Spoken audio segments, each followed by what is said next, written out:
Welcome back to Top Repairs. Today's topic, I'm going to show you guys the proper way to change your cartridge. First, start by using the proper tool. Make sure to use a oil filter housing wrench that's going to fit directly over the oil filter housing cap. If you use the wrong tool and it is not fitting properly, you're going to cause damage to the oil filter housing and damage to the oil filter housing cap.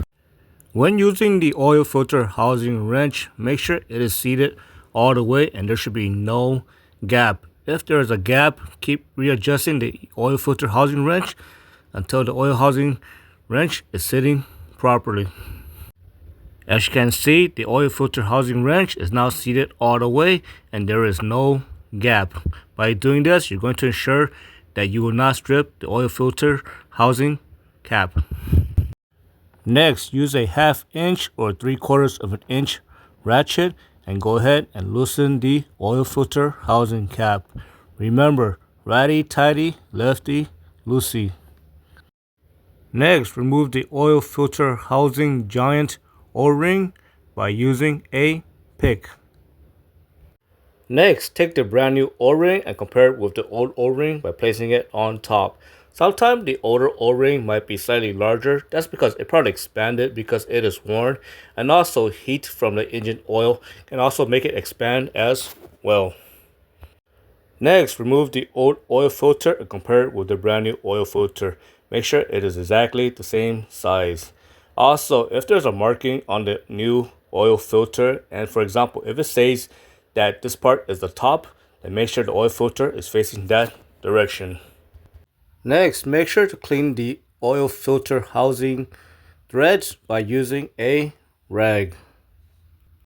Next, use fresh engine oil and lubricate the oil filter housing cap threads, and this will ensure that the next time you want to remove the cap, it will come out smoothly. Next, take the brand new O-ring and slip it over the oil filter housing cap and make sure it is seated on the groove. And of course, always double check your work, because if you put that O-ring in the wrong groove, this will cause a massive oil leak and it will cause the engine to run dry. I also recommend you lubricate the new O-ring with fresh engine oil. Next, take the oil filter housing cap and start tightening the oil filter housing cap by going clockwise. I always start by hand. Next, make sure to tighten slowly until the oil filter housing cap bottom out. You should always torque the oil filter housing cap. And if you don't have a torque wrench, remember, always hand tighten. So it does not take much force to tighten the oil filter housing cap, because if you use too much force, you can actually crack that cap and the housing as well. Next, remove the oil filler cap. Next, use a 6-point socket or wrench. Do not use a 12-point because most likely you're going to strip that drain plug.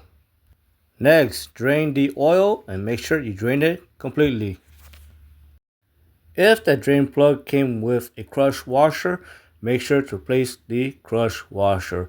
Also, make sure to inspect the thread on the drain plug and make sure it is not stripped. I hope you found that video useful. As always, thank you for watching and subscribe to Top 5 Auto Repairs.